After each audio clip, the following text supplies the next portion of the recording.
بسم الله الرحمن الرحيم الحمد لله رب العالمين والصلاة والسلام على أشرف الأنبياء والمرسلين نبينا محمد صلى الله تعالى عليه وعلى آله وصحبه وسلم تسليما كثيرا ما بعد. Mes chers frères et sœurs, salam alaikum wa rahmatullahi wa barakatuhu. Toujours un plaisir de vous retrouver à travers le lien de la mosquée de Bonaï.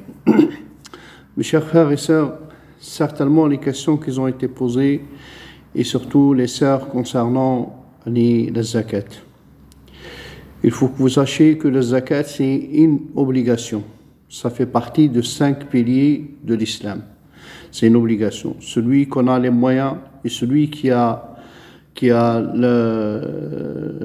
la somme dédiée au zakat et qui ne la sort pas, c'est très très grave auprès d'Allah Azza wa Jal. Certainement vous allez me dire, il y a des pauvres sur terre, il y a des pauvres. Et Allah subhanahu wa ta'ala, par sa grâce et sa miséricorde, il n'a pas oublié les pauvres, il ne les a pas oubliés. Et Allah Azza wa Jal, il a fait leur part chez leurs frères, ceux qui en ont les moyens. Zakat, c'est une obligation, ça fait partie de 5 piliers de l'islam. Une fois qu'on a un nisab, si on a la somme dédiée au zakat, par exemple chez nous c'est 4100 et quelques. Celui qui a ces 4100 et quelques, elle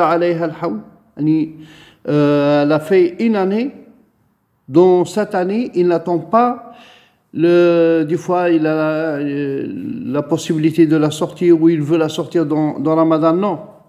Si l'année elle tourne avant Ramadan ou avant Muharram ou avant Dhul Qa'da, il doit obligatoirement la sortir. On l'a appelé zakat. Ça veut dire quoi en arabe le zakat?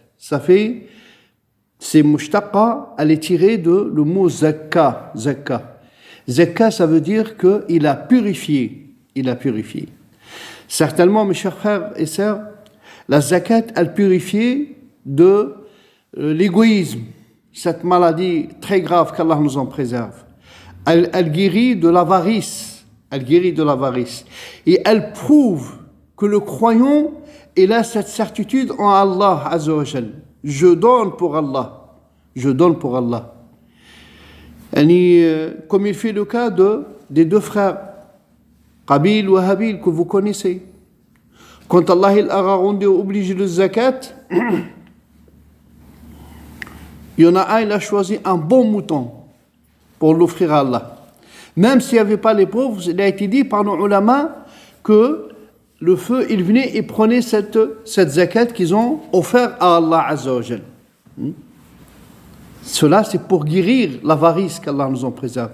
C'est une maladie très très grave. L'avarice, l'égoïsme, elle vient pour te purifier, pour purifier ton âme. Il faut que tu la donnes avec la joie. Ça, c'est un droit d'Allah Azza wa Jal pour les pauvres. Vous imaginez, mes chers frères, tous les hadiths qui ont été cités jusqu'à ce que le prophète sallallahu alayhi wa sallam, il a dit, celui qui avait les chameaux et il n'a pas sorti les zakat par rapport aux chameaux, elle vient Yawm al-Qiyamah, elle le piétine jusqu'à ce qu'elle le rende dans un état. Et comme Allah Azza wa Jalla il a mentionné dans Surat al-Tawbah, Yawma yuhma alayha fi nari jahannam, sallallahu salam wa al-afiyah, qu'Allah nous en préserve. Celui qui a le zakat, on doit se renseigner, on doit apprendre comment dédier. Et à qui elle est dédiée cette zakat? La zakat, il faut que vous sachiez, mes chers frères et sœurs, que la qasma, elle a été faite par Allah Azza wa Jalla.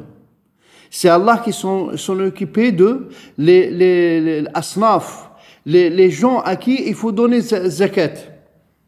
Et Allah il a mentionné dans Surat al-Tawbah, tamaniyatu asnaf, 8 catégories de gens à qui il faut donner. Et en priorité, le pauvre et le nécessiteux. Et s'il y a un pauvre dans la famille, c'est la priorité. Al-aqrabuna awla bil ma'roufi. S'il y a un pauvre dans ma famille, il est en priorité. Je dois donner aux proches, le plus proche. Certainement, une sœur, elle a posé la question par rapport au l'or qu'elle porte, elle, l'or. Si il faut faire la différence, comme il a été dit, il a été mentionné par nos ulama, si c'est un trésor qu'elle possède, c'est une tarika, c'est une richesse qu'elle possède, elle doit sortir les zakat tous les ans.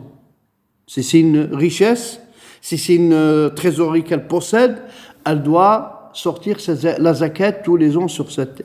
Si c'est des huli qu'elle met elle, si c'est de l'or qu'elle met elle pour la beauté, pour les mariages, comme il est l'habitude chez les Maghrébins en général, à ce moment-là, les ulama, ils divergé. Il y a une divergence entre les ulama. Certains, ils ont dit au moins une fois dans la vie. Au moins une fois dans la vie, elle doit sortir la zakat sur ce qu'elle possède comme or. Et cet or, c'est pas une richesse. Cet or, c'est l'or qu'elle met, al-huli qu'elle met la dame.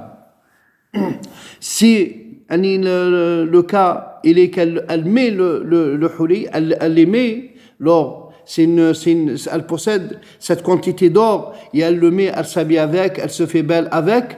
À ce moment-là, certains ils ont dit au moins une fois dans la vie. Certains ils ont dit non, il n'y a pas de zakat sur le huli, sur laquelle elle se fait belle et elle le possède pour s'habiller, pour le mettre. Et certains ils ont dit au moins une fois dans la vie.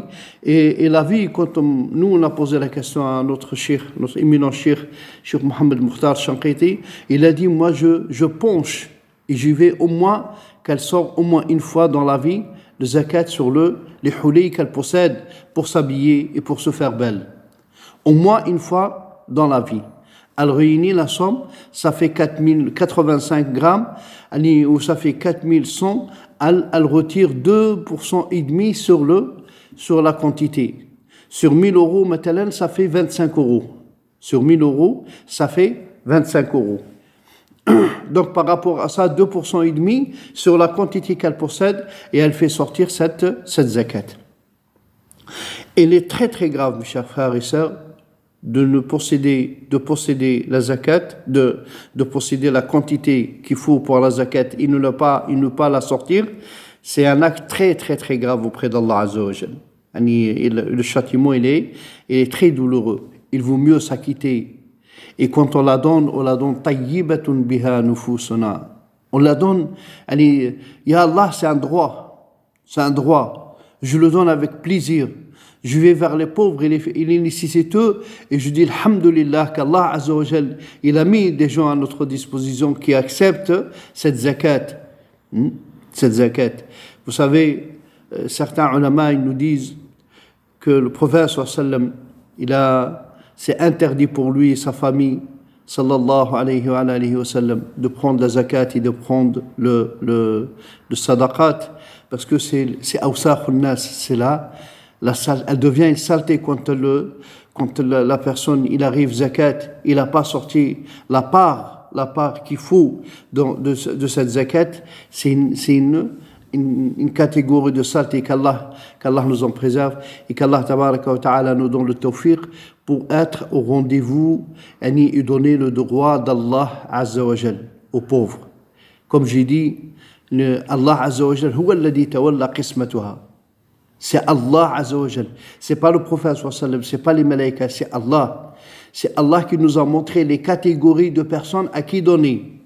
Et Allah Azza wa Jal, il a dit innama as-sadaqatu lil fuqara'i wal masakin. Lil fuqara'i wal masakin. Les pauvres, surtout les très pauvres, c'est eux en première catégorie. La personne qui en a pas, c'est la première catégorie à donner. Certains ils disent ouais, on peut la donner à la mosquée, on peut la donner à tel ou tel. Il ne faut pas faire l'ijtihad là où il ne faut pas. Les pauvres, c'est leur droit. Les pauvres et les nécessiteux, c'est leur droit. Il faut donner le droit comme Allah il l'a mentionné subhanahu wa ta'ala. Comme Allah il mentionne dans sourate la caverne. Masakinu ya'maluna fil bahr. Il y a des fois des gens, ils sont pauvres. Ils sont dans le besoin. Même s'ils travaillent, même s'il a un poste, mais il n'arrive pas, comme ils disent, à joindre les deux bouts. Aller avec la somme qui touche par rapport au travail, et son salaire il ne suffit pas, à ce moment-là, on peut donner à cette personne. Mais en priorité, mes chers frères et sœurs, je ne peux pas laisser le pauvre et le nécessiteux et donner à la mosquée ou donner pour tel ou tel projet. Non, c'est un droit qui leur revient. C'est un droit qui leur revient aux pauvres et aux nécessiteux. Barakallahu fikum. Assalamu alaikum wa rahmatullahi wa barakatuh.